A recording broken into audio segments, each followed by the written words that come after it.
Saludos, mi nombre es Erika Fontanes Torres y soy profesora de la Escuela de Derecho de la Universidad de Puerto Rico. Les acompaño con este corto video por invitación del Centro de Estudios Latinoamericanos y del Caribe de la Universidad de Michigan, a quien le agradezco la invitación y la oportunidad de compartir con ustedes esta lección titulada El derecho a la vivienda en América Latina y el Caribe, retos y alternativas. Es una lección que ustedes pueden integrar en una diversidad de cursos, tanto a nivel graduado, pero también a nivel subgraduado e incluso desde la escuela superior en cursos avanzados.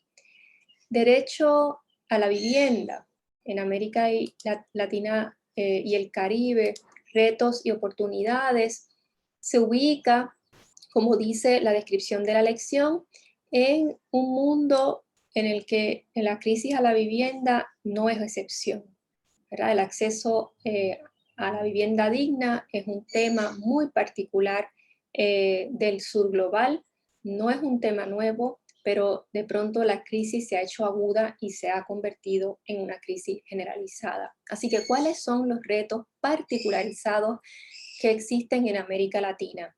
Esta lección va a trabajar los temas de la informalidad en las ciudades latinoamericanas y cómo, a pesar de que existe en muchos países de la región normativa internacional que garantiza el derecho a la vivienda, los estados no están cumpliendo con esa garantía. ¿Qué hacen las personas en Latinoamérica y el Caribe? Pues están buscando alternativas desde entidades sin fines de lucro, desde organizaciones comunitarias, en general desde organizaciones de la sociedad civil. Así que esta lección se ubica en esas dos áreas. Como ven en pantalla, hay dos preguntas principales. ¿Cuál es la situación del derecho a la vivienda en América Latina y el Caribe? Es un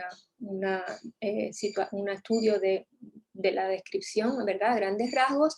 Y luego, a través de estudios de casos, se van a analizar diversos mecanismos que podemos encontrar como mecanismos alternativos en la región.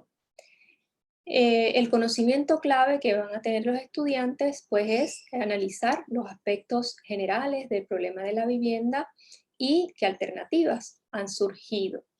Se trabajarán estudios de caso, problemas específicos y al final esperamos una comparación de qué alternativas quizás pueden contemplarse de unos lugares a otros. ¿Cuáles son los objetivos? Pues los van a encontrar, como ven en pantalla, los pueden identificar. Ustedes como facilitadoras, facilitadores del curso, pueden decidir ampliarlos, especificarlos, hacerlos más cortos, pero todo lo que está en la lección, pues como van a ver, es una sugerencia. Como les dije, esta lección puede incorporarse en cursos de áreas tan generales como derechos humanos en Latinoamérica, pero también más específicos, estudiando los derechos sociales, económicos y culturales, de los cuales el derecho a la vivienda es uno de esos derechos. O en otros cursos, como tendencias contemporáneas de los derechos humanos, o derecho a la ciudad, o temas dentro de sus cursos de sociología o de ciencias sociales o incluso de historia que ustedes pueden trabajar desde las premisas de la participación ciudadana y comunitaria, el rol de los movimientos sociales, o cosas tan específicas como cuál ha sido la respuesta en casos de desastres naturales donde el derecho a la vivienda ha estado en juego. Entre los conceptos claves que esta lección identifica, pues obviamente está el derecho a la vivienda, qué es eso, qué significa eso a nivel internacional, qué garantiza eso a nivel de las constituciones que sí lo tienen plasmado en sus ordenamientos, cuáles son los criterios para determinar si una vivienda es una vivienda digna, adecuada, si existe tenencia o tenencia segura. ¿Qué es eso de tenencia? ¿Qué es eso de informalidad? ¿Verdad? Esos son algunos conceptos que se trabajan con esta lección y finalmente las alternativas. Han surgido alternativas en la región interesantes, algunas noveles como los fideicomisos de tierra para procesos de regularización, pero también unas experiencias muy ricas y variadas con el tema de las cooperativas de la vivienda y la producción autogestionaria del hábitat. Son algunos de esos conceptos, ¿verdad? La lección incluye alguna bibliografía por tema. Debo decir que yo he seleccionado algunas lecturas, pero al final de la lección van a encontrar una lista de bibliografía amplia que ustedes pueden decidir incorporar o sustituir por la que sugiere la lección por subtema. Una primera parte es una introducción que le dé a los estudiantes las alternativas para adentrarse de primera mano al tema de la vivienda y el derecho a la vivienda. Y por supuesto en Latinoamérica y en el Caribe el tema de la informalidad es un tema obligado. Así que, ¿qué significa informalidad? ¿Cómo se contrasta con la formalidad? Si es la formalidad la que produce la informalidad y cómo se ha lidiado con ella.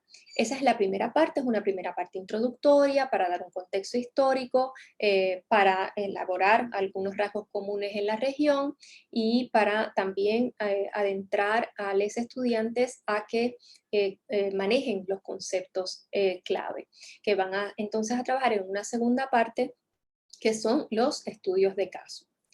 Los estudios de caso pues abundan, ¿verdad? Y puede ser dentro de un mismo país, puede haber estudios de caso. Aquí yo les sugiero algunos estudios de caso que yo he estudiado en mi seminario con los estudiantes, pero ustedes pueden sustituir, como les dije, o incluso les pueden permitir a los estudiantes que escojan cuál es el estudio de caso, la región, el país que van a trabajar. Y de esa manera los estudiantes se motivan a trabajar un país, una región que a lo mejor les interesa ya de antemano o que pueden integrar con otros cursos o trabajos que estén haciendo.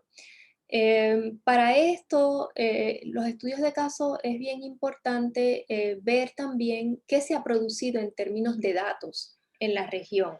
Una sugerencia que les estoy dando es que miren los informes emitidos por organizaciones no gubernamentales en particular esos informes dan pistas, ¿verdad?, de cuál es el tipo de crisis que ocurre en la región. Les sugiero como modelo pues este informe de vivienda y tierras titulado Conflictividad Civil y Barreras de Acceso a la Justicia en América Latina. Este informe fue emitido por el Observatorio de Acceso a la Justicia y también por otras organizaciones, auspiciado por otras organizaciones. Como ven en el índice, en pantalla, pueden en el contenido identificar algunos datos que son comunes, como por ejemplo en la parte introductoria, hallazgos regionales,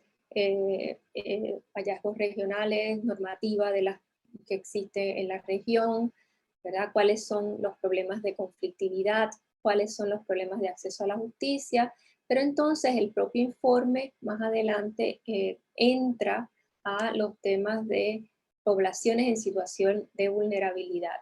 Aquí incluye Argentina, Brasil, Chile, Colombia, El Salvador, México, Paraguay.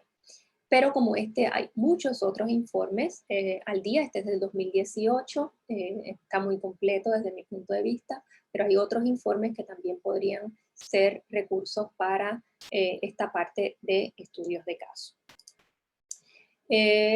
Finalmente, luego de que se trabajen los estudios de caso, ¿verdad? Aquí, como ejemplo, yo les pongo dos, en el caso de Puerto Rico y Barbuda, del Caribe, que la crisis fue exacerbada por huracanes, ¿verdad? Desastres naturales que hicieron que la crisis llegara a unas dimensiones en un periodo muy corto de tiempo, unas dimensiones que todavía se están trabajando. El caso de Barbuda es un caso interesante por el desarrollo histórico de la propiedad colectiva en la región y cómo eso está en juego e incluso está en los tribunales ahora.